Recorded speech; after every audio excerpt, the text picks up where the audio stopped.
नमस्कार, आप देख रहे हैं सत्य हुंकार। मैं हूं आपके साथ सत्यपाल। आज एक और बड़ी खबर के साथ, एक ऐसी जानकारी के साथ जो आपको हैरान करेगी, इसके साथ साथ उन लोगों के मुंह पर तमाचा मारेगी जो एमवे को लेकर के अनगढ़ बातें करते हैं, बिना एमवे को जाने समझे एमवे के बारे में अपना बयान जारी करते हैं।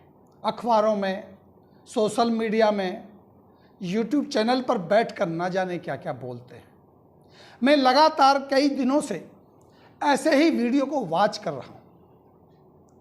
मैंने देखा एक सुप्रीम कोर्ट के वकील, मैंने देखा एक जाने माने पत्रकार, मैंने देखा किसी टीवी चैनल के बड़े एंकर, मैंने देखा बहुत सारे बुद्धिजीवी जिन्होंने डायरेक्ट सेलिंग के ऊपर बहुत ही अभद्र भाषा, टिप्पणी और शब्दावली का इस्तेमाल किया और ऐसे कहा जैसे मानो ये काम तुच्छ हो, निम्न स्तर का हो और ये काम करना बड़ा अपराध हो। और विशेषकर एमवे के ऊपर जो ईडी की कार्रवाई हुई, उस कार्रवाई को लेकर के जिस तरह की बातें की जा रही हैं कि अब 757 करोड़ एमवे के हो गए जब्त, फ्रॉड पिरामिड चल रहा था, पकड़ा गया, बंद हो जाएगा। दोस्तों, यकीन से मानिए, मैं जो घटना आपसे जिक्र करने वाला हूं वो आश्चर्यचकित करने वाली घटना है। आप जानकर हैरान हो जाएंगे कि इस डायरेक्ट सेलिंग को बनाने में एमवे ने जो त्याग किया है, जो मुश्किलात को देखा है, जिसकी वजह से आज डायरेक्ट सेलिंग पूरी दुनिया में स्टेबल हुई, खड़ी हो गई और लाखों करोड़ों लोगों की जिंदगियों को बदल दिया। ये यूं ही नहीं हुआ, इसके पीछे उन दो महान शख्सियत का त्याग है, उनकी हिम्मत है, उनका जज्बा है। मैं बात करूं अगर दशक 1970 की, अगर मैं थोड़ा सा एमवे के इतिहास में जाऊं और आपको ये बताने की कोशिश करूं कि एमवे की शुरुआत 1959 में हुई थी और 1970 में जो ये घटना का मैं जिक्र कर रहा हूं, ये घटना उनके साथ घटी, यानी केवल 11 साल के बाद। ध्यान से समझने की कोशिश कीजिएगा, 11 साल के बाद एक कंपनी के ऊपर इतनी बड़ी विपत्ति आई हो और उन्होंने हंसते मुस्कुराते उस विपत्ति को सहन किया हो और उसके बाद डायरेक्ट सेलिंग को पूरी दुनिया में स्थापित किया हो। ये बहुत बड़ी बात है। घटना यह है कि जब अमेरिका से निकलकर एमवे ने अपने कारोबार को कनाडा में स्थापित किया, कनाडा में स्थापित करने के लिए जो सामान की आवश्यकता थी वो एडा मिशिगन से जाता था, क्योंकि सबसे पहले एमवे ने अपनी फैक्ट्री एडा मिशिगन में ही लगाई थी। अगर एडा मिशिगन के बारे में बात की जाए तो एडा मिशिगन में जो इनका कार्यालय है, उस कार्यालय के अंदर 3 से 4 पिन कोड बदल जाते हैं, इतना बड़ा एरिया है। अगर आप देखना चाहें, विशेषकर उनसे मैं कहना चाहता हूं जो तथाकथित पत्रकार, तथाकथित सुप्रीम कोर्ट के बड़े जानकार वकील इसके ऊपर मिथ्या बातें करते हैं, मैं उनसे कहना चाहता हूं आप गूगल में सर्च कीजिएगा और गूगल मैप के ऊपर एडा मिशिगन को सर्च कीजिएगा, आपको उस हेड ऑफिस का वृद्ध रूप दिखाई देगा। वहां फैक्ट्री लगी हुई है, वहां मैन्युफैक्चरिंग होता था, वहां से सामान ले जाया जाना था कनाडा। कनाडा की रेवेन्यू कनाडा के नाम से संस्था है कनाडा सरकार की, जो रेवेन्यू को कलेक्ट करती है, जो इंपोर्ट ड्यूटी को लेती है, जो टैक्सेज का कलेक्शन करती है। उन्होंने केस अदालत में डाल दिया कि एमवे ने हमें सही टैक्स नहीं दिया, क्योंकि उस समय पर 1970 में एमवे का व्यापार यानी डायरेक्ट सेलिंग का व्यापार अपरंपरागत माना जाता था, क्योंकि वो ट्रेडिशनल नहीं था, उसे बहुत ज़्यादा लोग जानते नहीं थे, उसके ऊपर बहस हुई नहीं थी, अदालत से ऐसा कोई उनको सफाई मिली नहीं थी कि डायरेक्ट सेलिंग भी कोई व्यापार है। तो उसके अंदर जो भ्रांतियां हुई टैक्स को लेकर के, उसके ऊपर रेवेन्यू कनाडा ने कनाडा सरकार के अंदर अदालत में केस डाल दिया और उस पर सुनवाई शुरू हुई। एमवे के ऊपर आरोप था कि इन्होंने टैक्स कम दिया है, क्योंकि सामान एडा मिशिगन में बनता था, एडा मिशिगन से बनकर के कनाडा आता था, इंपोर्ट ड्यूटी लगनी थी।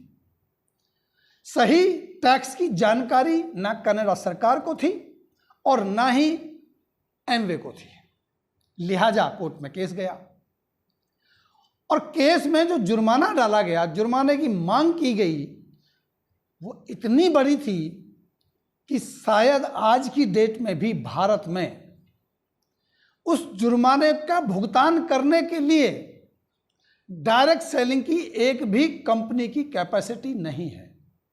यानी एक भी कंपनी भारत में ऐसी नहीं है कि जो उस जुर्माने को अपनी पूरी संपत्ति को बेच के भी भर सके। आप जानना चाहेंगे उस जुर्माने की रकम कितनी थी? और ये घटना है 1970 की। ये घटना है एमवे के शुरू होने के 11 साल के बाद की, और वो जुर्माने की रकम थी 2.5 करोड़ अमेरिकन डॉलर। यानी अगर हम उसे हिंदुस्तान के हिसाब से कैलकुलेट करें तो लगभग आएगा 2.25 करोड़। यानी 2.25 करोड़ का जुर्माना एमवे के ऊपर तब लगाया गया जब एमवे 11 साल की कंपनी थी और बहुत बड़ा कारोबार उनका नहीं था।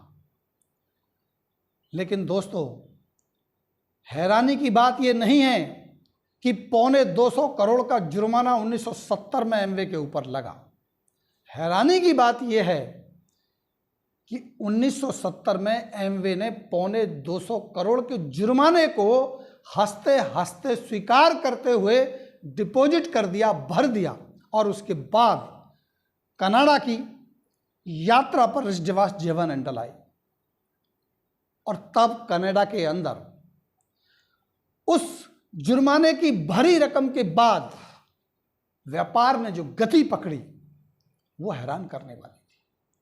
मैं इस बात को इस मद से आपको समझाना चाहता हूं कि आज भारत में एमवे को बहुत ही तुच्छ नज़र से देखा जाता है, बहुत छोटी नज़र से देखा जाता है, और ना कि वो लोग जो एमवे के बारे में कुछ नहीं जानते वो इसके बारे में तुच्छ नज़र से देखते हैं, बल्कि वो लोग भी जिनकी जिंदगियां एमवे में आने की वजह से बदली हैं, जो एमवे में अपनी जिंदगी शुरू करके अपनी पूरी की पूरी जिंदगी को बेहतर बना गए, जिनके जीवन बदल गए, जो आज अपने आप को डायरेक्ट सेलिंग का खिलाड़ी समझते हैं, जो आज अपने आप को डायरेक्ट सेलिंग का महारथी समझते हैं, जो आज अपने आप को डायरेक्ट सेलिंग का ज्ञाता समझते हैं, उनकी ज़िंदगी की शुरुआत एमवे से हुई और वो एमवे के ऊपर ही लांछन लगाते लगाते अपनी ज़िंदगियां बदल गई, लेकिन एमवे को कोई फर्क नहीं पड़ा।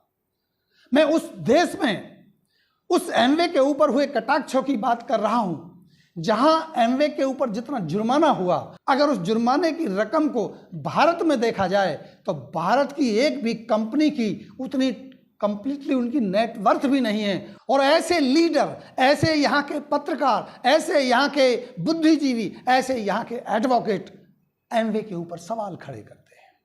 इसलिए मैं कहता हूं दोस्तों, एमवे की दुनिया बहुत बड़ी है। एमवे ही डायरेक्ट सेलिंग की स्थापना करने की मदर कंपनी मानी जाती है, और भारत में भी मैं यकीन के साथ कह सकता हूं कि एमवे ही डायरेक्ट सेलिंग को सुधारेगी, एमवे ही भारत में डायरेक्ट सेलिंग को स्थापित करेगी, क्योंकि ये जो घटना हुई है ये घटना छोटी नहीं है। ये घटना छोटी नहीं है। माना यह जा रहा है, देखा यह जा रहा है कि इस घटना की जीत के बाद डायरेक्ट सेलिंग में मूल चूल परिवर्तन देखने को आपको मिलेगा। यकीन मानिए, मैं बड़े ही गंभीरता के साथ और भरोसे के साथ ये कहता हूं कि शायद अब डायरेक्ट सेलिंग का उदय होना निश्चित है। तो एमवे की ऐसी बहुत सारी घटनाएं हैं, ऐसी बहुत सारी जानकारियां हैं, डायरेक्ट सेलिंग में ऐसी बहुत सारे घटनाक्रम हैं जिन्होंने डायरेक्ट सेलिंग को हमेशा मजबूत किया है। यकीनन कई दोस्तों ने मुझसे कहा कि आप एमवे का सपोर्ट कर रहे हैं। यकीनन मैं एमवे का सपोर्ट कर रहा हूं, इसलिए नहीं कि मैं एमवे करता हूं या मैं एमवे का पार्ट हूं, लेकिन मैं इसलिए एमवे का समर्थन में हूं कि एमवे ही है जो डायरेक्ट सेलिंग को सही करेगी, और डायरेक्ट सेलिंग एक बेहतर इंडस्ट्री है। लेकिन इस बात को नकारा नहीं जा सकता कि भारत में बहुत सारी कंपनियों ने डायरेक्ट सेलिंग को कुठारघात दिया है। बहुत सारे लीडरों ने डायरेक्ट सेलिंग के नाम पर लोगों को लूटा है। बहुत सारी कंपनियों ने डायरेक्ट सेलिंग के मॉडल को तोड़ने का प्रयास किया है। बहुत सारे लोगों ने डायरेक्ट सेलिंग के ऊपर गलत नियति से काम किया है और आरोप भी लगाए हैं। बहुत सारी बड़ी बड़ी कंपनियां जो अपने आप को डायरेक्ट सेलिंग में होने का दावा तो करती हैं, लेकिन वो सही डायरेक्ट सेलिंग के मॉडल को लागू नहीं करती, उनके ऊपर काम नहीं करती, क्योंकि भारत में कंपनियों के डायरेक्टरों की मानसिकता सही नहीं है। इसलिए कहीं ना कहीं डायरेक्ट सेलिंग बदनाम होती है। एक तरफ बहुत सारे लोग डायरेक्ट सेलिंग को बदनाम करने का षड्यंत्र रचते हैं, वहीं दूसरी तरफ एमवे है जो बार बार डायरेक्ट सेलिंग को हर तरह से स्थापित करने की कोशिश करती है। इसलिए क्योंकि डायरेक्ट सेलिंग इंडस्ट्री महान है, डायरेक्ट सेलिंग से देश की इकोनॉमी को ग्रो किया जा सकता है, डायरेक्ट सेलिंग से भारत के अंदर मैन्युफैक्चरिंग यानी उत्पादकता को बढ़ाया जा सकता है, डायरेक्ट सेलिंग की वजह से ही यहाँ के लोगों को रोजगार दिया जा सकता है।